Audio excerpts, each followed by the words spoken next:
네 번째 과목입니다. 네 번째 과목은 전기와 화학 설비 위험 방지 기술입니다. 첫 번째 문제를 보니까요. 22.9kV입니다. 특별고압 활선 작업 시 충전 전로에 대한 접근 거리 한계는 근데 알아둘 게 있어요.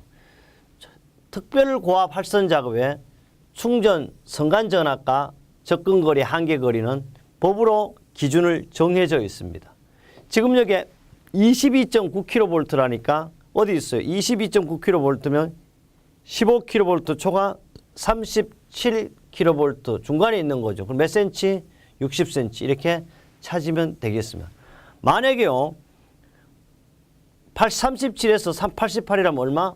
90 이렇게 찾는 방법. 이거는 법으로 이렇게 반드시 선간 접근 한계, 충전 전로 선간 전압과 충전 전로에 대한 접근 한계 거리가 법으로 명시가 되어 있고요. 특히 우리 교재 4-27조 문제 4번이 적중되었고요. 법으로도 산업안전보건에 관한 규칙 321조 충전 전로의 전기 작업에 명쾌하게 정의되어 있습니다. 62번입니다. 대전된 물체가 방전을 일으켜 에너지 E를 구하는 식으로 오는 거예요. E를 구하는 것은 우리가 알죠. 2분의 1V는 CV의 자성이죠. 그럼 한번 확인해 보겠습니다.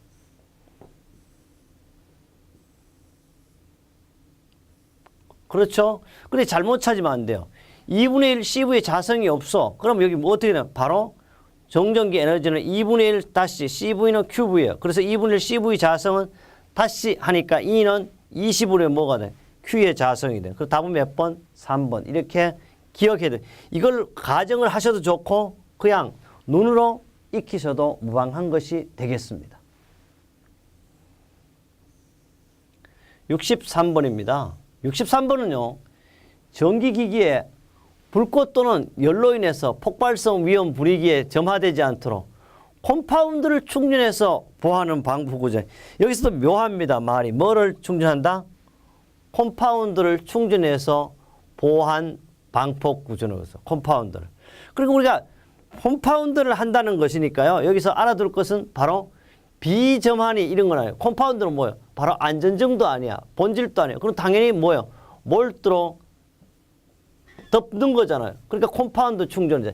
그러니까 이것만 조금만 알아도 우리는 쉽게 알 수가 있어요. 몰트 방폭 구조는 기호는 M으로 이렇게 합니다. 그래서 이거는 전기계 스파크 또는 열에 인해 폭발성 위험 분위기에 점화되지 않도록 컴파운드를 충전해서 보호한 방폭 구조를 우리는 몰트 방폭 구조가 되겠습니다.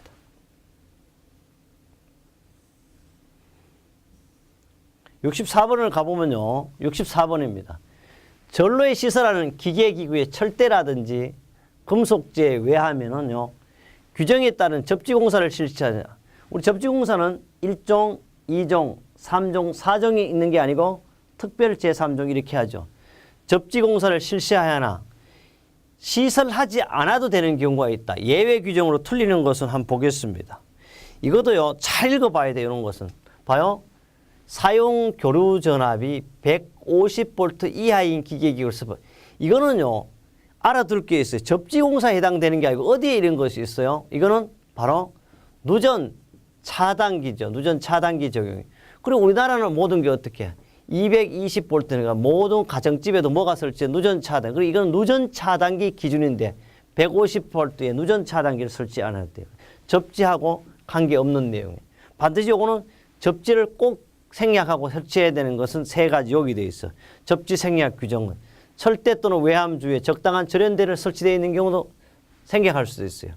저압용 기계기구라든지 건조한 마루나 절연성 물질 위에서 취급하도록 시설하는 경우도 설치하지 않아도 접지하지 않아도 됩니다. 그 다음에 이중 절연 구조로 되어 있는 기계기구를 시설하는 구조도 접지하지 않아도 됩니다. 한번 여기서 법에서도 확인해 볼 수 있어요.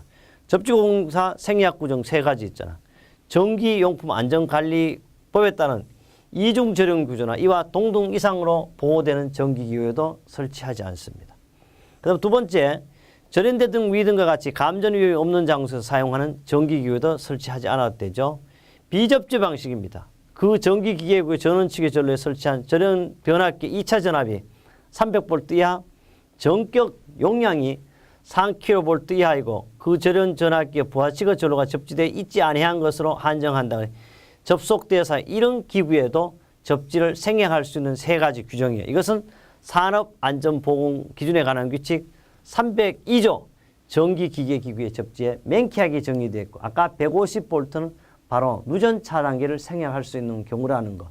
그래서 한 개만이라도 명쾌하게 알면요. 나머지도 자동적으로 우리는 알 수가 있습니다. 답은 1번이었습니다. 바로 또 누전 차단기에 대해서 나오고 있습니다. 65번입니다. 누전 차단기의 선정 및 설치에 관한 설명이 틀린 것은 했어요. 차단기를 설치한 전로에 가부와 보호장치를 설치하는 경우는 서로 협조가 어떻게 잘 이루어지도록 해야 되죠. 당연합니다. 두 번째입니다.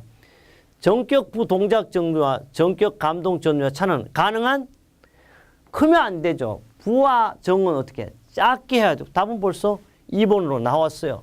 세 번째입니다. 휴대용, 일회용용 전자기기에 설치하는 차단기는 전격 감도 전류가 낮고 동작 시간은 어떻게 짧은 곳을 선택해야 됩니다. 네 번째, 전로의 대지 정전 용량이 크면 차단기요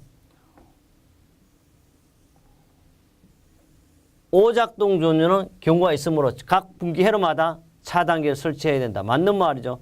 그래서 누전 차단기의 선정 설치 기준은 우리 지금 보기의 지문과 동일하게 해설로 나와 있고 이것은 우리 교재 4-14쪽에 누전 차단기가 명쾌하게 정의되어 있습니다. 66번입니다.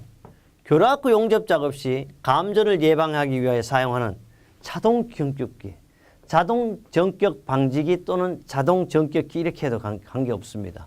자동 전격 방 2차 전압 몇 볼트 이내로 해야 되나? 우리는 자동 전격 방지기는 2차 전압 몇 볼트? 25V 이하로 규정이 되어 있죠. 답은 몇 번? 1번이 되겠습니다. 좀 더 상세히 설명한다면요. 교락구 용접기 방호 장치는 자동 전격 방지 장치인데요. 자동 전격 방지기는 그림으로 나타나는데 우리 용접 전류에 적합한 홀더를 사용하는데 그 위에 적합한 그 이상의 전원 내력선을 갖춰야 되나 500A면 500으로 홀더를 사용한다는데 여기서 이제 교락구 용접기 등 일반적인 거예요. 어쨌든 자동 전격 방지기의 2차 전압 얼마나 하냐? 25V 이하라는 걸 기억하시면 되겠습니다. 67번입니다. 저항이 0.2옴입니다. 도체 10A의 전류가 1분간 흘렀을 때 발생한 열량은 건데 이 내용은 2016년 3월 6일 날 또 출제됐죠. 줄의 법칙의 Q는 0.24 I 자승, I는 전류의 R은 저항이 T는 시간이니까 0.24 전류가 10A, 10의 자승, 옴 R이니까 0.2. 그 다음에 시간은 없으니까 얼마? 1분간이니까 60 하면 답은 288칼로리. 답은 3번요. 바로 언제 나왔다? 여기 표현이 안 됐지만 2016년 3월 6일 날 또 출제되었던 내용이 되겠습니다. 68번입니다. 일반적인 방전의 종류가 아닌 것은 방전은요. 스트리머 방전이 있죠. 그 다음에 적외선 방전이라는데 적외선이니 자외선이 이런 방전은 없습니다. 답은 벌써 몇 번? 2번이 되겠습니다. 코로나 방전이 있습니다. 그 다음에 옆면 방전이 있습니다. 답은 2번이었습니다. 그래서 방전을 코로나 스트리머 방전, 스파크 방전, 옆면 방전, 브러시 방전 등이 있다. 69번째입니다. 69번째는요. 꽤 잘 나오는 문제인데요. 감전에 영향을 미치는 요인은 통정 경로볼 위험도가 가장 높은 것은 그랬어. 우리 심장은 어디 있다? 바로 왼쪽 가슴에 있습니다. 그래서 전기를 만질 때 왼손으로 만지지 말고 오른손으로 만져라. 그래서 가장 위험한 건 왼손에서 심장으로 가는 걸 찾으면 돼요. 보지 말고 보죠. 왼손에서 심장 가슴이니까 답은 4번이야. 보면 왼손에서 가슴 얼마예요? 1.5예요. 이게 가장 커. 그럼 좀 해볼까요? 왼손에서 등으로 가는 게 어디 있어요? 왼손으로 등으로 가면 0.7이에요. 오른손에서 등으로 가니까 0.3이에요. 그 다음 오른손에서 왼발이 있습니다. 오른손에서 한 발 또는 양발은 0.8이에요. 그럼 가장 위험한 게 어때요? 왼손에서 가슴. 쉽게 우리는 알 수 있는 상식적인 문제라고 보시면 되겠습니다. 70번 가겠습니다. 70번은요. 가스 또는 분진 폭발 위험 장소에는 변전실, 배전반실, 제어실 등을 설치하여서는 안 된다. 다만 실내 기압이 항상 양압을 유지하도록 하고 별도의 조치를 한 경우에는 그러하지 않는데, 이때 요구되는 조치사항으로 틀리는 것은 건데, 첫 번째입니다. 양압을 유지하기 위한 한기설비의 고장 등으로 양압이 유지되지 아니한 때 경보를 할 수 있는 조치를 한 경우. 둘째, 한기설비가 정지된 후 재가동하는 경우 변전실 등의 가스 등이 있는지를 확인할 수 있는 가스 검지기 등의 장비를 비치한 경우. 셋째, 한기설비에 의하여 변전실 등에 공급되는 공기는 가스 또는 분진 폭발 위험 장소가 아닌 곳으로부터 공급되도록 하는 조치를 한 경우. 다 맞죠. 네 번째요. 잘 보세요. 숫자를 봤는데 이럴 때는 항상 유지해야 할 실내 기압이 항상 양압 얼마? 10파스칼이 아니고 25파스칼이 돼요. 그러니까 25인데 10이니까 답이 몇 번? 4번이 되겠습니다. 이것은 우리 교재 4-71쪽 합격 날개, 합격 예측이 되어 있지만 사실 이거는 법에 있는 거예요. 산업안전보건기준에 관한 규칙 제312조 변전실 등의 유지라는 제목으로 실려져 있습니다. 71번입니다. 다음 중 여기 71번부터는 어디에 해당되냐 하면 사실 하학에 해당되는 거죠. 내외 다음 중 물분무 소화설비의 주된 소화효과에 해당되는 것으로 나열한 것은 물분무는요. 사실 물 그러면 가장 중에 냉각이에요. 냉각. 사실 냉각. 식히는 거죠. 냉각인데 또 냉각도 되지만 냉각하니까 물을 완전히 덮어보면 어떻게 되겠어요? 이거는 질식 효과도 따를 수가 있고요. 또 물과 이렇게 섞여진다 그래가지고 좀 화재의 발언을 연한 게 아니라 희석 효과도 될 수도 있고 유화 효과도 될 수도 있고. 그럼 여기서 물분무 효과의 대표적인 것은 어느 거냐 이럴 때는 냉각과 질식이 있네요.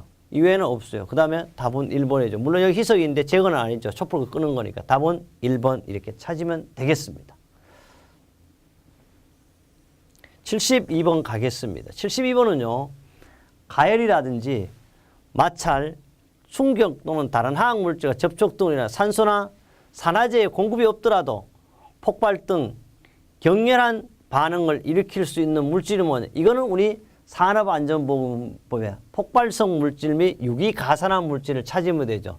그래서 폭발성 물질이나 유기가산화는 우선 첫째 알아둘 것이 산자가 들어가야 돼. 일단 반드시 산자가 들어가야 되니까 무기가산이냐 가망간산이냐. 무기니까 이거는 필요 없겠죠. 여기서 보면 가열, 마찰, 충격, 다른 화학물질 같은 인하여 산소나 산화제의 공급이 없더라도 폭발 등 격렬한 반응을 일으킬 수 있는 고체나 액체를 말하는데 이게 바로 폭발성이나 유기가산화 물질이에요. 이것도 답이 될 수가 없어요. 그 다음에 여기서 보면 딱 나온 게 있어요. 요게 같지만 폭발성 물질은 바로 니트로 화합물이 되겠죠. 그거는 질산에스테르냐. 그래서 바로 쉽게 유기가산화물이 되는데 무기가산화물이 돼요. 가망간산도 안 돼요. 그래서 답은 3번 니트로 화합물이 되겠습니다. 73번입니다. 다음 중 73번은 다음 중 뭐요? 아세틸린 C2H2죠. 아세틸린 취급 관리 시 주의사항은 옳지 않는 겁니다. 용기는 폭발할 수 있으므로 전도라든지 낙하되지 않도록 해야 돼요. 그렇죠? 그림으로도 많이 봤습니다. 또는 폭발할 수 있으므로 필요 이상의 고압으로 역시 충전해서는 안 됩니다. 용기는 밀폐된 장소에 용기는요 밀폐된 장소에 보관하면 돼. 왜? 가스가 체류돼요. 저장 반드시 한기가 충분한 곳에서. 이거 틀렸어요 벌써. 답은 3번이 되겠습니다. 폭발성 물질은 생성할 수 있으므로 굴이나 일정 함량 이상 구리화학과 접촉하지 않습니다. 그래서 답은 3번이 되고요. 그래서 여기 했어요. 아세틸렌 용기는 통풍이나 한기가 불충분한 장소에 보관하면 바로 가스가 체류되어 폭발과 화재의 원인이 되겠습니다. 우리 교재 3-93쪽과 5-50쪽에도 있습니다. 보충합숙도 반드시 여러분은 저와 함께 한 후에 복습을 한 번씩 읽어보기 바랍니다. 여기 이제 용기 취급 시에 대한 내용을 한 번 더 그림으로 표현해 봤습니다. 74번입니다. 폭발 범위에 있어서 가연성 가스 혼합물에 전압을 변화시키면 전기 불꽃을 주었더니 1000볼트가 되는 순간 폭발이 일어났습니다. 이때 사용한 전기 불꽃 콘덴서 용량은 0.2 마이크론 페러스를 사용하였다면 가스에 대한 최소 발화 에너지는 건데 우리 가스에 대한 최소 발화 에너지 공식을 이제 기억해야죠. 이것은 항상 2분의 1 CV 자성이에요. 그러니까 2분의 1 하면 2분의 1 C는 뭡니까? 바로 맥 하니까 여기 용량이 콘덴서 용량이 0.1이에요. 0.1을 그대로 했어요. 그 다음에 V 자성이죠. V 자성 0.1을 하는데 반드시 마이크로니까 10의 마이너스 6석이죠. 그래서 0.1 곱하기 10의 마이너스 6석을 했습니다. 그 다음에 전압은 얼마요? 1000이니까 하면 바로 50mJ이 되겠습니다. 이렇게 쉽게 만들 수가 있습니다. 75번입니다. 반응기가요. 이상 가해인 경우 또는 반응 폭주를 방지하기 위해 작동하는 장치로 가장 거리가 먼 것은 그런데 여기서요.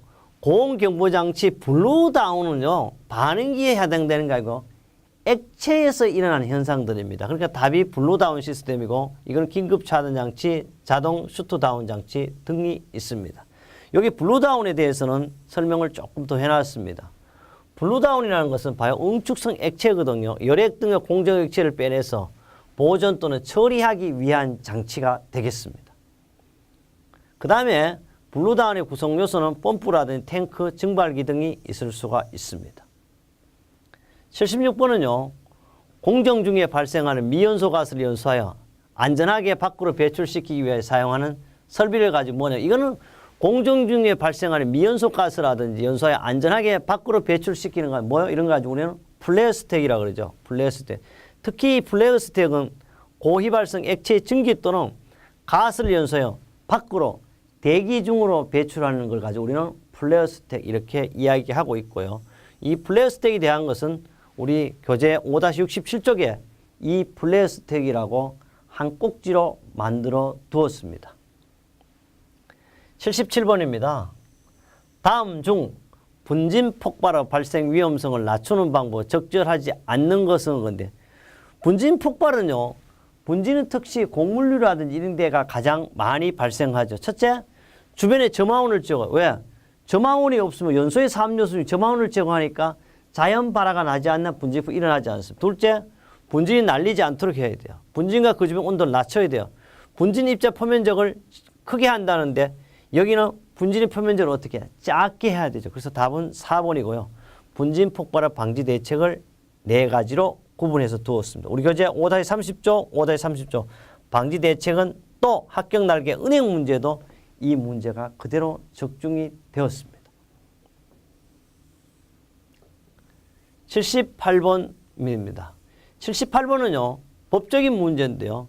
산업안전보건법령상 안전밸브의 전단 후단에 자물쇠형 차단 밸브를 설치할 수 없는 경우에 그랬어요. 이 안전밸브는요. 전후단에 뭐를 설치하냐 하면 자물쇠형 차단 밸브를 설치해야 됩니다. 이 자물쇠형 차단 밸브는요.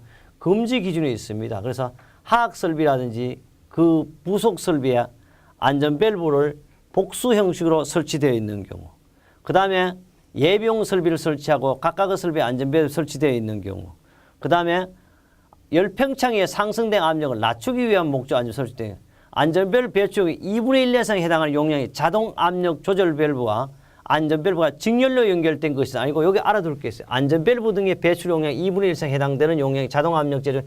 요걸 잘 봐야 돼. 직렬이 아니고요. 여기서는 뭐냐 하면 반드시 백렬로 이루어져야 되는 백렬. 그래서 여기 틀렸어요. 여기 직렬이 아니고 백렬이다. 이렇게. 그래서 답은 4번이 되겠습니다. 기타 그대로 법적인 기준을 한번 옮겨놓은 것이 되겠습니다. 이것은 우리 교재 5-28쪽 합격 날짜, 합격 예측 관련 법규도 있고 정보를 제공한다면 산업안전보건기준에 관한 규칙 제266조에 차단 밸브의 설치 금지라는 제목으로 실려져 있습니다. 79번입니다. 폭발 범위에 관한 설명은 옳은 것입니다. 폭발 범위라는 것은요. 공기 밀도에 대한 폭발성 가스 및 증기 폭발이 가능한 게 아니고요. 틀렸어요. 맞지 않습니다. 두 번째요. 가연성 액체가요, 액면 근방에 이것도 안 돼요. 반드시 가연성 액체 액면 근방에 공기와의 접촉, 이것도 2번도 틀렸어요. 세 번째, 폭발 하염이 내부에서 외부로 전파될 수 있는 용기 내의 틈새 간격 범위가 아니 틀렸어요. 정확한 폭발 범위는요, 가연성 가스와 공기와의 혼합가스에 점화원을 주었을 때 폭발이 난 혼합가스 농도 범위라고 하는데 바로 하한과 상한이 존재해야 되고 반드시 연소의 3요소가 존재할 때만이 폭발이 일어나는 범위라고 그럴 수 있어요. 그래서 답은 4번이 되겠습니다. 80번입니다. 유해 위험 물질 취급 시 보호구의 구비 조건을 가장 거리가 먼 것은 무엇이에요? 첫째, 보호구는요, 모든 방호 성능이 가장 충분해야 되죠. 재료의 품질이 양호해야 됩니다. 작업에 방해되지 않아요. 착용감이 뛰어나고 외관이 화려할 것 같은데 사실은 이게 좀 문제가 있어요. 방호성이 이건 확실히 맞아요. 재료의 품질이 확실히 맞아요. 작업에 방해 맞아요. 그런데 착용감이 뛰어나 요까지는 맞아요. 근데 외관이 화려할 것 같은데 사실 외관에 대해서는 굳이 필요가 없죠. 그래서 외관이 너무 화려할 필요 없어요. 그래서 답은 4번이 되겠습니다. 우리 이렇게 했어요. 2016년 5월 8일 산업안전 산업기사 필기 시험의 4번째 과목을 마무리했습니다. 다음에는 몇 과목이 있습니까? 종합장인 5번째 건설안전기술에서 여러분을 만나겠습니다.